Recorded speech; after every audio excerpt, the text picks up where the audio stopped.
우리가 흔히 인생은 기쁨과 즐거움, 또 슬픔과 분노가 어우러진 말 그대로 희로애락의 여정이다라고 이야기를 합니다. 성도 여러분의 지나온 삶에는 기쁨과 슬픔, 또 즐거움과 분노 이런 것들 가운데 어떤 단어들이 더 많은 분량을 차지하시는지 모르겠습니다.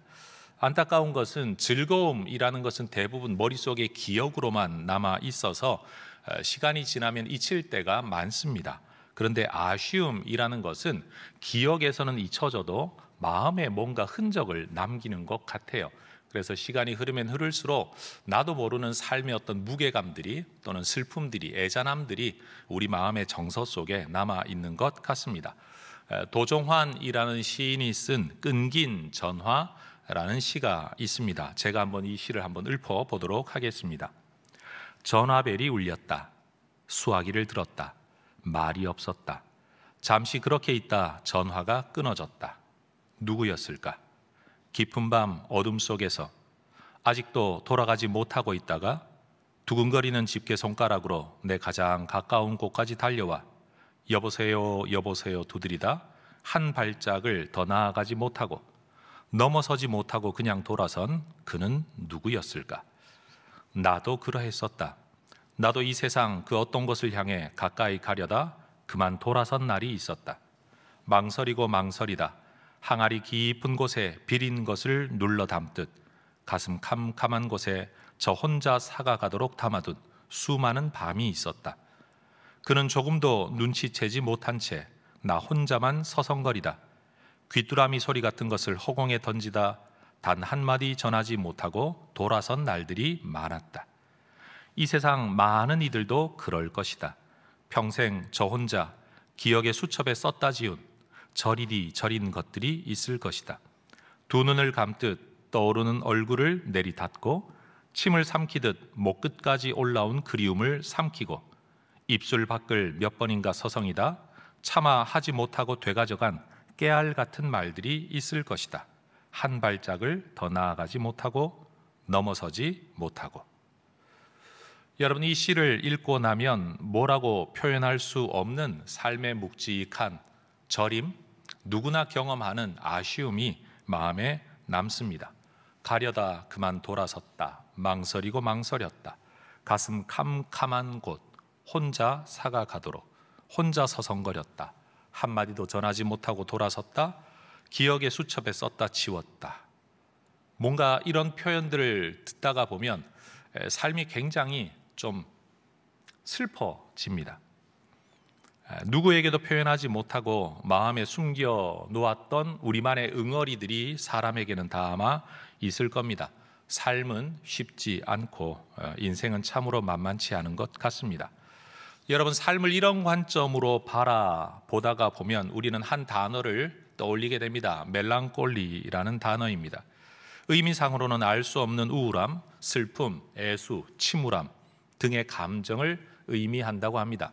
그런데 원래 이 단어는 히포크라테스라는 서양의학의 아버지라고 불리는 사람이 사람의 몸 안에는 혈액이나 점액이나 그것도 담즙이나 이런 것들로 구성되어 있는데 어느 부분이 많이 차지할수록 사람의 기질이 나타난다.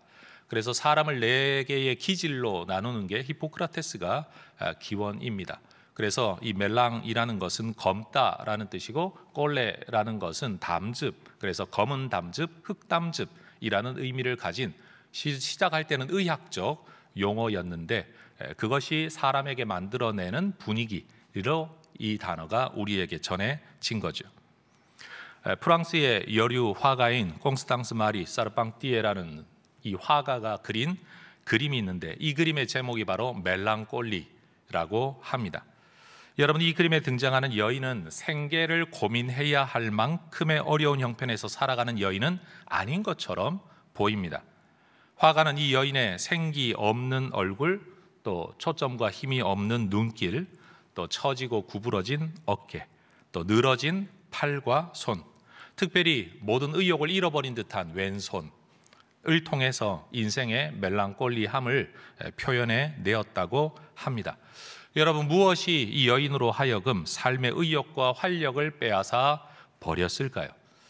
여러분, 때때로 누군가가 우리의 사진을 찍어줄 때가 있습니다. 찍겠다고 작정하고 찍은 사진이 아니라 아이들이 흔히 말하는 도촬, 나도 모르는 사이에 내 사진을 찍은 거 말이에요. 근데 남이 나한테 찍었다고 보여주는 그 사진을 보면 야, 이거 너무 할머니 같잖아. 야, 이거 너무 할아버지 같잖아. 야, 사람이 이렇게 바보처럼 나왔어. 내가 내 사진을 보는데 참 마음에 들지 않는 모습일 때가 있습니다. 어쩌면 우리의 인생이라는 것을 하나의 사진으로 누군가 갑자기 몰래 찍는다고 한다면 어쩌면 이 여인의 모습처럼 굉장히 의욕을 잃어버린 삶의 모든 감정을, 때로는 의욕과 그 모든 걸 잃어버린 모습이지 않을까 싶은 생각을 합니다. 근데 여러분, 오늘 이 설교를 시작하기 전에 읽었던 성경 본문의 말씀을 보면요, 사도 바울이라는 사람, 바울이라는 사도는 굉장히 인생의 고생 가운데 살았습니다. 세상적으로 보면 출세 또는 성공이라고 할 만한 일을 이룬 게 하나도 없는 사람입니다. 가족도 없이 일생을 떠돌이 인생으로 살았습니다. 지금 이 편지를 쓰고 있는 시점은요, 지하 감옥에 갇혀서 언제 처형될지 못하는 사형을 기다리고 있는 사람입니다. 그런데 그런 사람이 자기 인생을 돌아보면서 지금 편지를 쓰고 있는 거예요. 그런데 그 글 속에 여러분, 우리가 읽었던 시처럼 가려다 돌아섰다, 망설이고 망설이다 담아두었다, 혼자서 서성거렸다, 전하지 못하고 돌아섰다, 썼다 지웠다, 하지 못하고 되가져갔다 등등의 표현이 등장하지 않습니다. 그리고 이 편지를 쓰고 있는 바울의 모습을 우리가 머릿속으로 상상을 해보면 그 글을 통해 유추해 볼 때 이 멜랑콜리라는 작품의 여인처럼 여러분, 이제 죽음을 기다리는 사람으로 모든 의욕을 잃고 축 처져 있는 그런 모습이 아니라는 걸 알게 됩니다. 이 본문 속에 나타난 바울, 그가 쓰는 표현을 한번 보세요. 싸웠다, 맞췄다, 지켰다, 나를 위하여 의의 면류관이 예비되어 있다, 의로우신 재판장이 반드시 내게 갚아주실 것이다. 여러분, 이런 말들을 읽어보면 삶의 멜랑콜리함이 느껴지는 게 아니라 마치 전쟁에서 또는 전투에서 승리한 사람의 확신에 찬 글이라는 것을 우리는 느끼게 되는 거죠. 자기의 삶을 바라보는 바울의 눈은 후회나 미련이나 아쉬움이 아니라 자부심, 떳떳함, 당당함, 확신, 이런 것이었다는 겁니다. 저는 오늘 이 설교를 전하고 듣는 우리 모두가 앞서 인용한 어떤 시처럼 읽으면 읽을수록 삶이 슬퍼지고 참 처량해지고 의욕이 떨어지고 자꾸만 구슬퍼지는 그런 모습으로 내 인생을 바라볼 건지, 또는 내 인생이 정말 그러한지, 아니면 그림에서의 여인처럼 모든 의욕을 잃어버려서 살아있으나 살아있는 것이 아닌 것 같은 삶을 우리가 살아가고 있는지, 또는 그렇게 살아갈 것인지, 반대로 사도 바울처럼 어떤 어려운 형편에 있더라도 확신을 가지고 당당함을 가지고 살아갈 것인지, 과연 우리는 어떤 삶이 되기를 원하는지를 한번 생각해 볼 수 있기를 원합니다.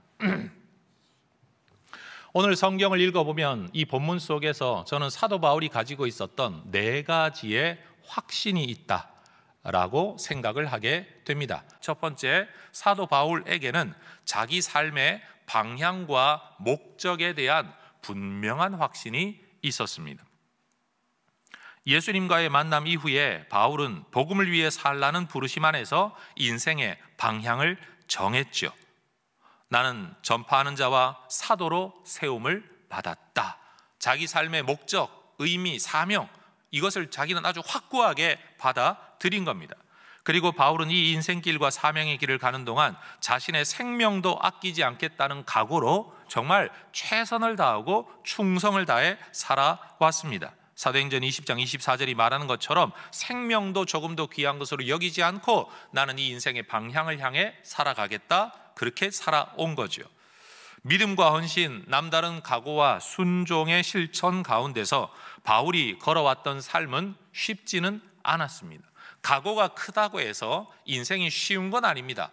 각오가 크면 인생을 견뎌낼 힘이 커지는 거지 인생 자체가 쉬워지는 것은 아니죠. 여러분, 바울이 살아왔던 삶을 그는 이렇게 이야기합니다. 고린도후서 11장 23절에서 7절, 사도 바울의 인생에 뭐가 채워져 있었는지 한번 읽어보십시다. 같이 시작. 내가 수고를 넘치도록 하고 옥에 갇히기도 더 많이 하고 매도 수없이 맞고 여러 번 죽을 뻔하였으니 유대인들에게 40에서 하나 감한 매를 5번 맞았으며 3번 태장으로 맞고 1번 돌로 맞고 3번 파선하고 일주야를 깊은 바다에서 지냈으며 여러 번 여행하면서 강의 위험, 강도의 위험, 동족의 위험, 이방인의 위험, 시내의 위험, 광야의 위험, 바다의 위험, 거짓 형제 중의 위험을 당하고 또 수고하며 애쓰고 여러 번 자지 못하고 줄이며 목마르고 여러 번 굶고 춥고 헐벗었노라.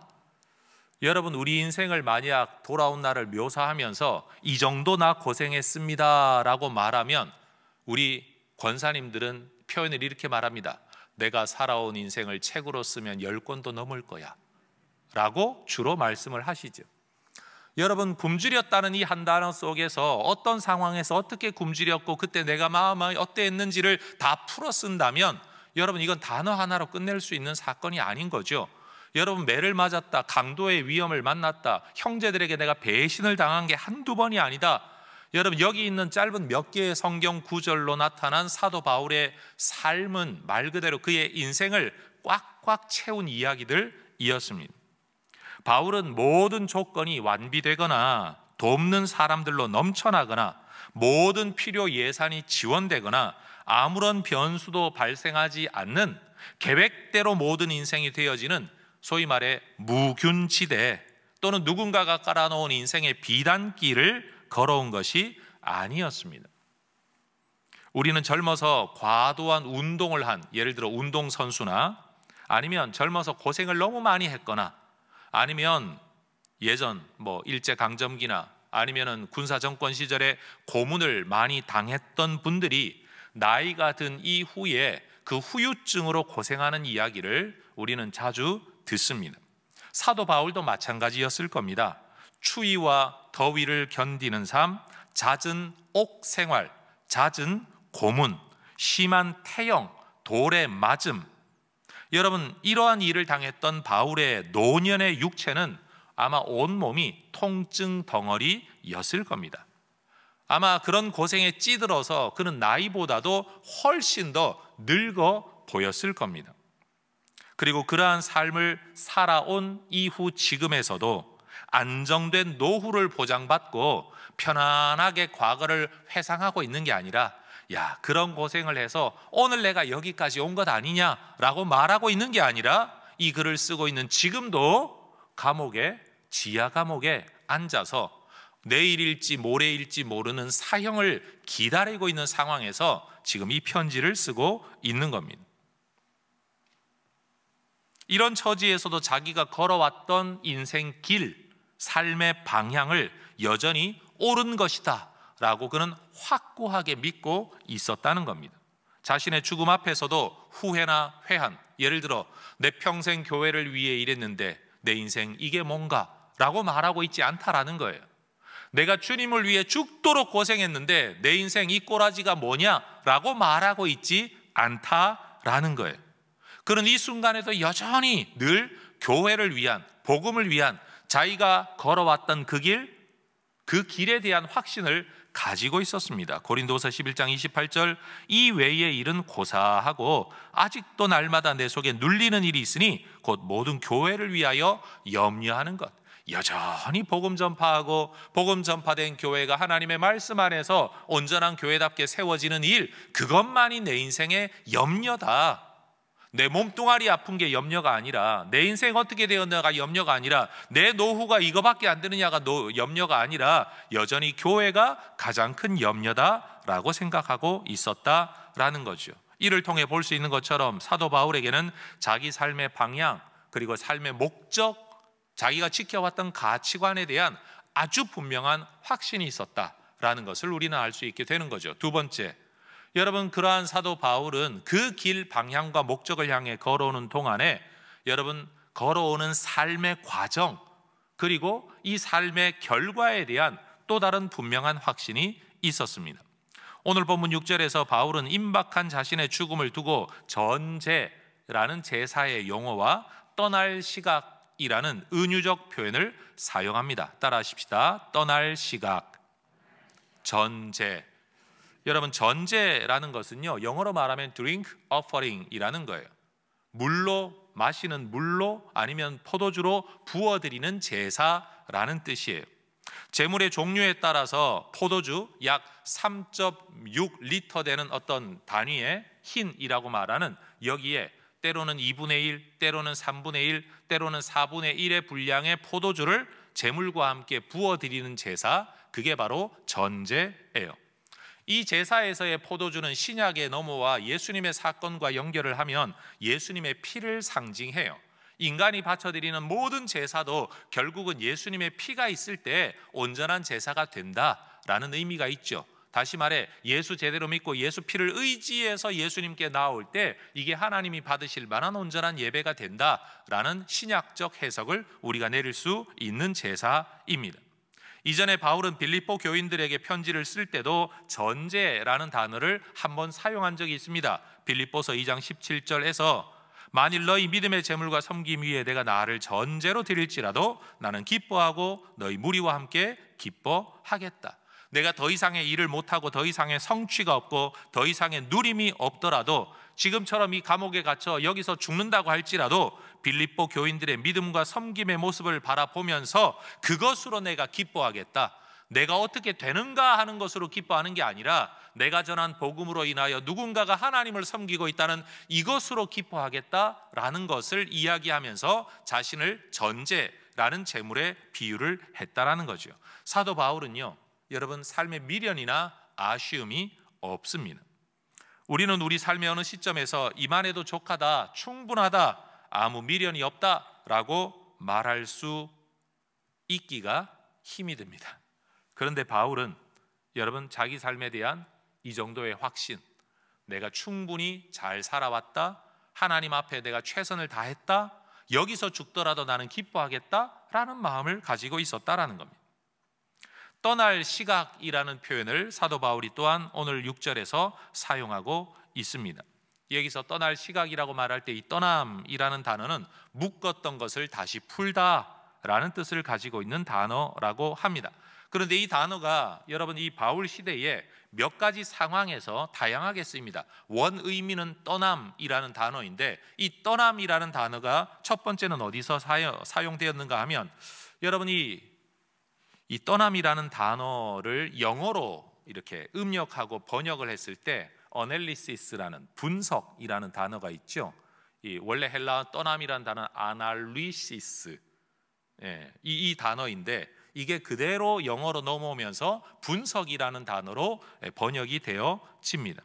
그런데 이 아날리시스라고 말하는, 또는 아날리세오스라고 본문에 기록되어 있는 이 단어는 꼬인 밧줄을 푼다라는 원어적 의미가 있다고 합니다. 또는 복합적으로 꼬여 있는 것들을 한 가닥 한 가닥 다 원래대로 나누다라는 의미가 있다고 합니다. 다시 말하면 인생을 사느라고 뭔가 많이 복잡한 것들이 죽음을 통하여 다 드러나게 될 거다라는 상징적 의미를 가지고 있다라는 거죠. 사도 바울은 자신의 살아온 삶이 지금은 사람들에게 알려지지 않고 모르지만 자신의 죽음을 통하여 다 드러나게 될 거라고 믿고 있었다는 의미가 여기 있는 거죠. 다시 말해, 나의 떠남이라는 말은 그냥 죽으면 그만이야, 떠나면 잊혀져 라고 말하는 게 아니라 오히려 그 떠남을 통하여 드러나게 될 거고 알려지게 될 거다라는 거예요. 사실 우리가 이 땅에서 어떻게 살았는가 하는 것은요, 살아있을 때 평가받는 게 아니라 사실은 떠나고 난 뒤에, 죽고 난 뒤에 진짜 그 사람에게 대하여 새롭게 더 정확하게 알려지게 된다는 걸 우리도 너무 잘 알고 있습니다. 또 이 어넬리시스라는 단어는요, 묶여있던 짐승의 멍에를 벗길 때도 이 떠남이라는 단어를 사용했다고 합니다.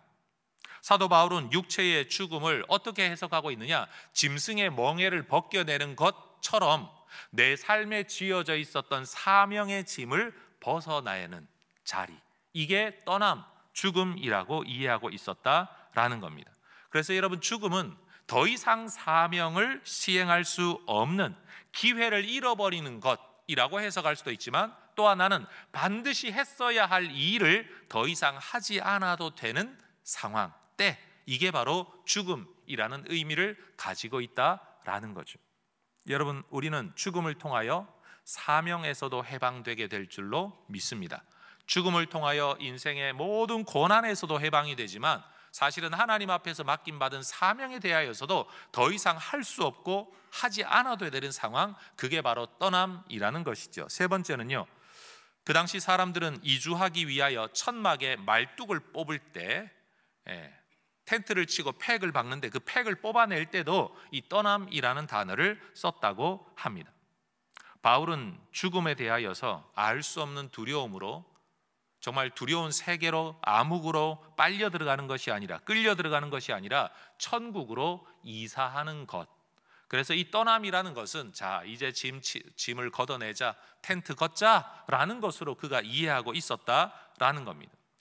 여러분, 예수 믿는 사람들에게 이 세상에서의 삶의 마무리, 자, 이제 인생의 팩을 뽑아내자라고 하는 것은요, 더 좋은 천국의 집, 맨션으로 이사가는 것에 대한 설레임과 기대를 가지고 있는 것인데, 예수님이 없고 하나님이 없고 천국이 없고 내세가 없는 분들에게는 알 수 없는 깜깜한 흑암으로 들어가게 된다라는 거죠. 여러분, 남다른 인생을 정말 선한 일을 많이 하면서 이 땅을 사는 사람도 죽음 이후는 어둠이고 두려움이고 불안함이에요. 그런데 바울은 말을 합니다. 내가 지금 텐트를 걷고 진짜 집으로 가는 겁니다 라는 확신을 가지고 있었다는 거죠. 전 우리 예수 믿는 사람들이 가진 가장 큰 확신 가운데 하나가 죽음에 대한 두려움을 극복한 것, 죽음 이후에도 내게는 생명이 있을 거라고 믿는 바로 이 모습이 아닐까 싶습니다. 네 번째, 사람들은 이 떠남이라는 어넬리시스라는 단어를 또 언제 썼는가 하면 정박지에서 배를 풀어 다시 바다에 띄우는 것, 집으로 돌아가는 개념이 아니라 오히려 이제는 바다로 출항할 때 여러분 이 떠남이라는 단어를 썼다는 겁니다. 여러분, 죽음은 어떤 면에서 출항, 새로운 일로의 시작으로의 출항일 수도 있지만 어떤 면에서는 하늘나라로 항해하기 위한 이 땅에서의 정박지를 떠나는 것이라고 해석될 수 있다라는 겁니다. 바울은 이렇게 여러 의미가 있는 떠남이라는 단어를 사용하면서 자기 삶을 7절에서 이렇게 회고합니다. 여러분과 같이 한번 읽어보기를 원합니다. 7절입니다. 나는 선한 싸움을 싸우고 나의 달려갈 길을 마치고 믿음을 지켰다. 바울이 사용한 원래 문장에서는 나는 이라는 주어가 먼저 나오지 않고요, 목적어가 먼저 나온다고 합니다. 직역하면 이런 거예요. 선한 싸움을 나는 싸웠고, 노정을 나는 마쳤고, 믿음을 나는 지켰다. 뭘 강조하려고 하는가가 여러분 느껴지지 않습니까? 바울은 일생을 사는 동안에 선한 싸움, 악한 싸움이 아닙니다. 믿음의 선한 싸움, 사명의 여정, 믿음을 지키는 삶을 살아왔다는 것을 아주 확신하며 이것을 강조하고 있는 겁니다. 바울은 더 이상 자신에게 복음 전도 사역의 기회가 주어지지 않을 것을 이미 알고 있습니다. 그러나 결과가 어찌 되었던 바울은 이 목적을 위해 지금까지 분투하는 삶을 부끄럽지 않게 나는 잘 살아왔다라고 지금 여러분 자기의 삶을 다 들여다본 디모데라는 믿음의 후계자에게 이 말을 하는 겁니다. 말 그대로 그는 잘 버텼고 잘 달렸습니다. 여러분, 나는 잘 살아왔다, 나는 다 이루었다라고 말하는 이 표현 속에서 우리는 십자가에서 예수님이 하셨던 말씀, 다 이루었다라는 말씀을 생각하게 됩니다. 오늘도 많은 사람들이 당신 어떻게 살아가고 있냐라고 물었을 때 나 나름대로 잘 살고 있다 라고 자부심 있게 말할 수 있는 사람 아마 많을 겁니다. 그런데 내가 오늘 잘 살고 있다고 해서 여러분 내가 10년 후에도 20년 후에도 죽음 앞에까지 잘 살 거라고 보장할 수 있는 사람, 나도 그러기를 원하지만 그렇게 반드시 될 거라고 보장할 수 있는 사람은 아마 없을 겁니다. 그리고 일생의 길을 다 마친 죽음 앞에 서서 내가 살아온 모든 삶의 과정을 보면서 나는 정말 잘 달렸다 라고 말할 수 있는 사람 아마 많지 않을 겁니다. 누군가가 보기에는 실패한 인생과 같은 사형 직전에 있는 사람이 나 잘 달렸다 라고 말하는 이 말, 여러분 우리는 이 단어를 그냥 쉽게 받아들일 게 아니라 사도 바울이 살아왔던 아까 고린도후서 11장에서 읽었던 그의 일생의 모든 고생, 그리고 지금 감옥에 갇혀 있는 이 모습 속에서도 이런 말을 할 수 있다는 것, 우리는 여기에 초점을 두고 이 본문을 읽어야 할 겁니다. 사도행전이 기록하는 인물 가운데 스데반이라는 분이 있습니다. 그는 예수님의 이야기를 전하다가 사람들이 던진 돌에 맞아 죽어가고 있었습니다. 여러분, 돌에 맞아 죽을 정도면 도대체 돌을 얼마나 맞아야 될까요? 그저 돌멩이 한두 개를 맞은 게 절대 아니라는 겁니다. 그리고 돌로 쳤다라는 말은요, 던져서 죽일 수도 있지만 돌로 때린다라는 의미도 함께 포함되어져 있어요. 그러면 여러분, 그 죽음의 자리에서 자기의 삶이 얼마나 사실은 비참합니까? 그런데도 그 자리에서 스데반이 했던 말이 뭔지 아십니까? 사도행전 7장 59절 6절의 말씀을 60절의 말씀을 보면, 주님, 내 영혼을 받아주세요. 주님, 이 죄를 저들에게 돌리지 말아주세요. 자기를 돌로 쳐 죽이는 사람들을 향하여 주님, 이 죄를 저들에게 돌리지 말아주세요. 여러분, 이런 말은 아무나 할 수 있는 것은 아닐 겁니다. 누군가가 그를 보고 개죽음이다 말할지도 모릅니다. 비참하다, 안타깝다 라고 말할지도 모릅니다. 야, 예수 이야기만 안 했으면 멀쩡하게 가족들이랑 잘 살았을 텐데 왜 예수 믿음 가지고 저런 꼬라지로 죽어가냐 라고 말했을지도 모릅니다. 그런데 정작 죽어가는 스데반이 가지고 있었던 확신을 보라라고 저는 말하고 싶은 겁니다. 가끔씩 남다른 카리스마가 느껴지는 사람들을 만날 때가 있습니다. 저도 그런 때가 있는데 가끔씩 우리 청년들이 저한테 그런 말을 할 때가 있어요. 목사님에게는 뭔가 카리스마와 아우라, 영어로는 오라, 아우라가 느껴집니다 라는 말을 할 때가 있는데, 저도 누군가에게 그런 걸 느낄 때가 있습니다. 그건 비싼 옷을 입어서가 그런 게 아닙니다. 귀금속을 치장하거나 잘생긴 얼굴 때문에 그런 게 아니죠. 대개 그런 분들은 제 경험 속에서 보면 지위고하를 막론하고요, 누군가의 눈치를 보거나 비굴하거나 아니면 계산과 이속을 따라가지고 이랬다 저랬다 하지 아니하고, 흔히 말하는 잔머리를 굴리지 않는 사람, 당당하게 자기 삶을 살아가는 사람, 지금 내가 하고 있는 일에 대한 자부심으로 가득 차 있는 사람, 그리고 자기 스스로가 이 일과 역할에 대하여 성실한 사람들에게서 느껴지는 그런 아우라가 있다는 거예요. 여러분, 일개 사병에게서도요, 그런 아우라가 느껴질 수 있어요. 별을 달고 있는데도요, 뭔가 비굴해 보이는 사람들이 있어요. 저는 우리 예수 믿는 사람들에게는 바로 내 삶에 대하여, 내 신앙에 대하여 바로 이런 확신의 아우라가 있어야 되는 것 아닌가라고 저는 여러분에게 감히 이야기하고 싶습니다. 예수를 믿어야 될지 말아야 될지에 대한 고민이 아니라 믿을 수밖에 없는 확신, 예수를 믿고 사는데 티를 낼 거냐 말 거냐 고민하는 게 아니라 예수 믿는 게 너무 당연한데 그럼 내가 예수 믿는 사람이라는 거 알려준 게 뭐가 문제냐라고 말할 수 있는 이런 확신 말이에요. 누군가가 기독교 신앙을 이야기할 때 당신 말이 틀린 말은 아니지만 내가 믿는 바 이것을 나는 포기할 수 없다라고 말할 수 있는 확신 말이에요. 여러분, 우리에게도 사도 바울처럼 자기가 살아온 삶에 대한, 돌아놓고 보면 지나온 삶의 모든 과정과 오늘 여기까지의 결과에 대한 확신이 우리 모두에게 있기를 원합니다. 첫 번째가요, 앞으로 살아가야 할 방향성에 대한 미래를 향한 확신이었다면, 두 번째 확신은요, 그 미래가 현실이 되고 현실이 과거가 되어서 살아온 모든 삶에 대한 확신을 그가 가지고 있었다는 거예요. 사실 인생을 이야기할 때 죽을 때까지 살아가야 할 삶에 대한 미래, 그 다음 죽음을 앞에 놓고 살아온 과거에 대한 확신, 과거, 이 두 가지 확신이 전부이잖아요.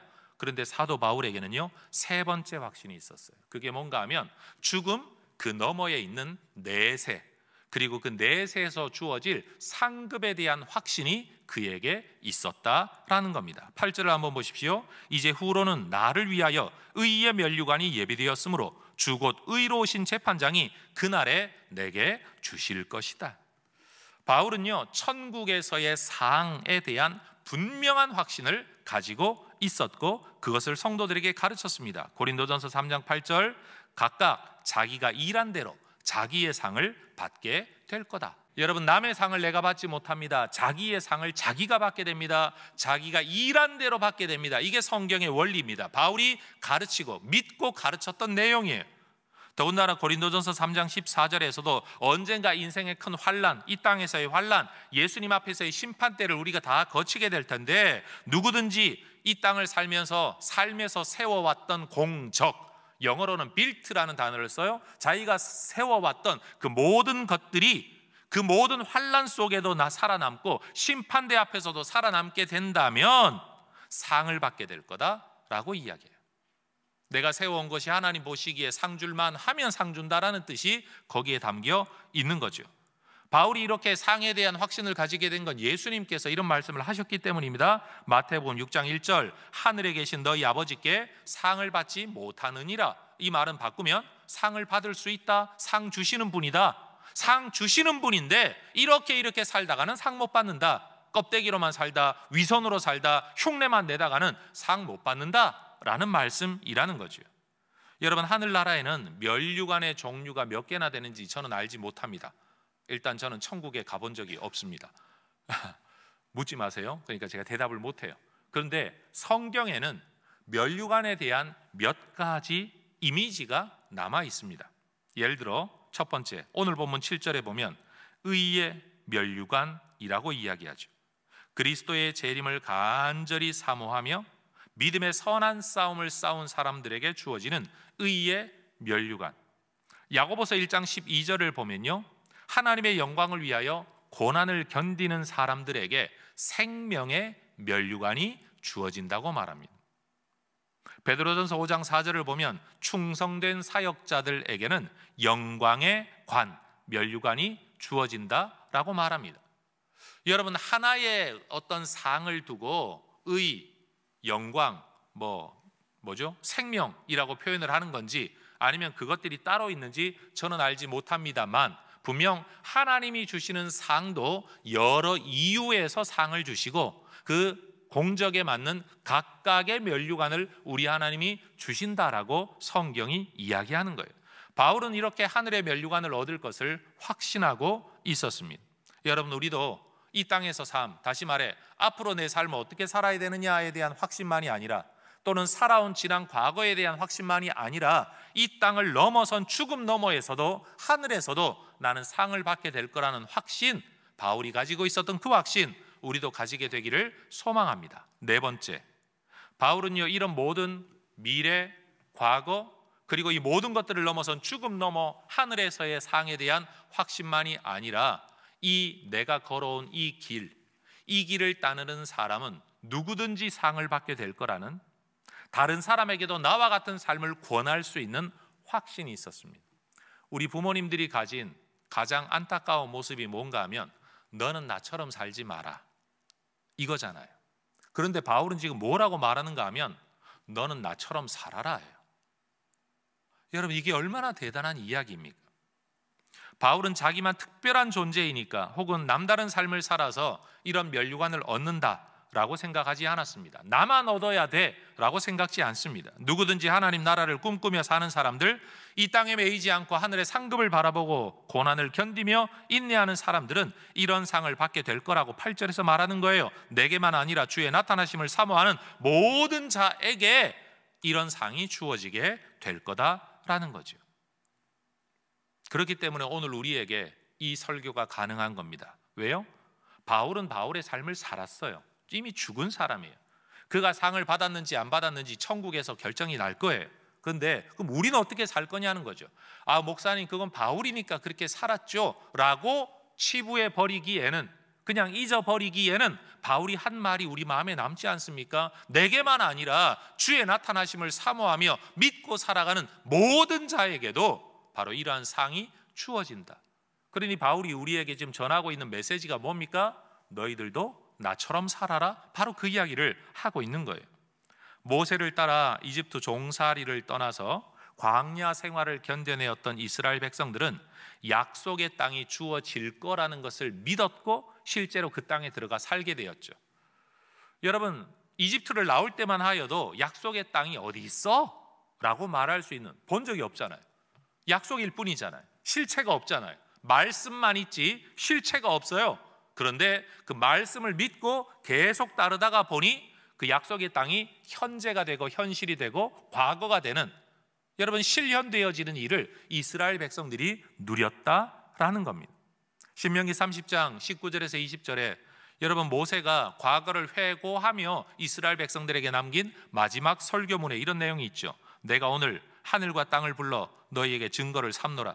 내가 생명과 사망과 복과 저주를 너희 앞에 두었은즉 너와 내 자손이 살기 위하여 생명을 택하고 내 하나님 여호와를 사랑하고 그의 말씀을 청종하며 또 그를 의지하라. 그는 너의 생명이시요 너의 장수이시니 여호와께서 내 조상 아브라함과 이삭과 야곱에게 주리라고 맹세하신 땅에 네가 거주하리라. 저는 오늘 이 구절을 통해서 이 설교를 듣고 있는 분들에게 이런 말씀을 드리고 싶어요. 살기 위하여 생명을 택하라. 여러분, 살기 위하여 하나님을 택하시기를 축복합니다. 소망 없고 확신도 없고 미련만 남는 인생 살다가 알지도 못하는 죽음 너머의 두려움 속으로 끌려 들어가는 인생이 되는 게 아니라 내가 가야 할 길이 뭔지 나는 안다. 내가 살아온 삶에 대해 나는 당당하다. 그리고 이 삶이 끝나고 난 뒤에 나는 천국과 천국에서의 상에 대한 확신이 있다. 그리고 나뿐만이 아니라 내 자식들만이 아니라 세상의 누구라도 이 길을 걸어오기를 나는 기대한다 라고 말할 수 있는 이 확신의 길, 모세가 이야기하는 바로 그 길이죠. 여러분, 하나님은 분명히 모세를 통해 약속하셨습니다. 그리고 약속을 이루셨습니다. 그러니 이스라엘 역사 전체에서 하나님이 주신 선지자를 통한 메시지가 뭡니까? 내가 말하면 반드시 이룬다. 실체가 보이지 않아도 내 말을 믿음으로 따르는 자에게 그것이 반드시 이루어진다라는 거죠. 그래서 우리는 이 성경을 하나님의 말씀으로 믿고 있고 오늘도 따르고 있는 거죠. 또한 이스라엘 백성들은 하나님의 약속의 말씀을 따라 순종하면 이 땅을 사는 동안에도 복을 받게 될 거라는 분명한 약속을 받았습니다. 신명기 30장 9절에서 10절에 이런 말씀이 있습니다. 내 하나님 여호와의 말씀을 청종하여 이 율법책에 기록된 그의 명령과 규례를 지키고 내 마음을 다하며 뜻을 다하여 여호와 내 하나님께 돌아오면 내 하나님 여호와께서 내 손으로 하는 모든 일과 내 몸의 소생과 내 가축의 새끼와 내 토지 소산을 많게 하시고 내게 복을 주시되 곧 여호와께서 내 조상들을 기뻐하신 것과 같이 너를 다시 기뻐하사 내게 복을 주시리라. 이 약속을 가지고 네가 내 말을 잘 듣고 지키면 너희가 욕심의 길, 죄악의 길, 말세적 삶의 길이 아니라 말씀의 길, 하나님 창조 원리의 길을 따라 살면 내가 너에게 복을 주리라. 따라 하십시다. 너에게 복을 주시리라. 여러분, 우리가 하나님의 말씀을 잘 따르며 하나님을 잘 섬기면 여러분 이 땅에서도 복을 받고 내세에서도 상을 받게 된다. 이게 바울이 믿고 살았던 삶입니다. 고생하지 않는다는 뜻은 절대 아닙니다. 고린도서 11장의 사도 바울의 삶처럼 고생이 있을 수는 있습니다. 그러나 여러분, 그것은 하나님 나라를 위한 고생이고 그 고생에는 대가와 상이 따라오는 것이 허무한 게 아니에요. 여러분, 미련이 남는 게 아니에요. 후회할 삶이 아니에요. 자기 정력을 위한 것도 아니에요. 남을 해치는 것도 아니에요. 오히려 하나님이 기뻐하시는 삶이 된다라는 거죠. 이것이 우리를 향한 우리 하나님의 약속입니다. 저는 이 약속이 저와 여러분의 삶에 실현되는 삶의 방향을 우리가 따라 살아갈 수 있기를 소망합니다. 여러분, 우리는 어떻게 내가 걷는 삶의 길과 방향에 대한 확신을 얻을 수 있을까요? 확신이라는 이 개념을 깊이 생각을 해보면 정말 놀라운 것은요, 확신은 우리 안에서 일어나는 거예요. 그런데 확신이요, 내면에서부터 말미암는 것은 아니다라는 걸 알게 됩니다. 제가 더 이상 쓸 수 있는 단어가 없어서 이 표현을 쓰는 걸 이해해 주십시오. 확신은 내 안에서 일어나는데 확신이 내면에서 말미암는 것은 아니다. 왜냐하면 사실은 우리 스스로가 내 자신을 알아요. 내가 얼마나 부족한지, 얼마나 불확실한 사람인지, 얼마나 변덕스러운 사람인지. 우리는 뭔가를 고집하는 동안에도요, 우리 자신이 알아요. 내가 이걸 고집하고는 있지만 아닐 수도 있다 라는 일말의 가능성을 가지면서 고집을 하고 남을 이기려고 달려드는 존재가 우리예요. 그러다 보니까 내가 고집하고 있는 것을 위하여 그럼 너 목숨을 걸 수 있어? 라고 말하면 상대방을 이기기 위해서 내가 목숨 걸고 말한다라고 하지만 속으로 캥기는 게 있죠. 아니면 어떡하지? 내가 진짜 목숨을 걸 수 있나? 그래서 확신이라는 건 우리 안에 있는 것이기는 한데 우리 안에서 말미암진 않아요. 근데 사도 바울의 확신은 어디에서 왔을까요? 자기 안에서 오지 않았어요. 학문에서 오지 않았어요. 공부에서 오지 않았어요. 지적 확신에서 온 확신이 이건 아니에요. 그것은 예수님과의 만남에서 온 거예요. 실제하는 예수님을 만났죠. 실제하는 예수님으로부터 명령과 사명을 받았죠. 사도 바울의 확신은, 이 네 가지 확신은 어디에서 온 건가 하면 내 안에서 일어난 게 아니라 밖에서부터 주어진 것이에요. 그걸 받아들인 거예요. 여러분, 진정한 삶의 확신은요, 내가 혼자 생각해서 일어나는 게 아닙니다. 만나고 주어지는 것을 받아들일 때, 그것이 우리에게 진짜 확신이 된다라는 거죠. 인생을 자동차에 비유하자면 여러분, 확신도 있어야 되고 확신을 이루기 위한 열정도 있어야 되는데, 제가 볼 때 확신이라는 것을 핸들, 조향장치라고 말할 수 있을 것 같아요. 그리고 열정은 엔진이라고 비유할 수 있을 것 같아요. 여러분, 열정은 있는데 조향장치, 핸들이 없다면 이 자동차는요, 어디 가서 누구를 쥐어박을지 몰라요. 위험해요. 또 반대로 핸들은 있는데 엔진이 없다, 갈 수가 없어요. 사도 바울에게는요, 예수님을 만남을 통하여 어디로 가야 할지가 확실하게 보였고, 그리고 그 예수님의 말씀과 사명이 그 방향으로 하기 위한, 내가 내 목숨도 조금도 귀한 것으로 여기지 아니한다라고 말하며 고린도서 11장에 기록된 그 모든 삶을 견뎌내고 이겨낼 수 있는 열정이 바울에게는 있었다는 거예요. 저는 이렇게 말하고 싶습니다. 여러분, 이 땅을 살다가 보면 지식이 좀 생기면 확신이 와요. 경험이 많으면 확신이 와요. 좀 지혜로우면 확신이 올 수 있어요. 그런데 그런 확신은요, 여러분, 오래 가지 못해요. 죽음까지 우리를 데려가지 못할 수도 있고요, 죽음 너머에까지도 못 데리고 가요. 오로지 하나님과의 만남, 여러분, 신으로부터 우리에게 주어진 말씀, 어쩌면 내 안에서 말미암지 않은 내 밖에 있는 것이 오히려 나를 이끌고 가는 진짜 확신이 된다는 이 신비한 사실이 바로 신앙의 비밀인 거예요. 전 우리 모두에게 이 땅에서 바라보고 살아가야 할, 그리고 지나온 내 삶을 평가할, 그리고 삶을 넘어 죽음 너머에까지도 바라볼 수 있는, 그리고 나 뒤를 살아오는 내 자식뿐만 아니라 내 후대의 모든 사람에게도 당당하게 말할 수 있는 이 확신을 가진 바울과 같은 삶을 살아가는 우리 모두가 될 수 있기를 소망합니다. 기도하겠습니다.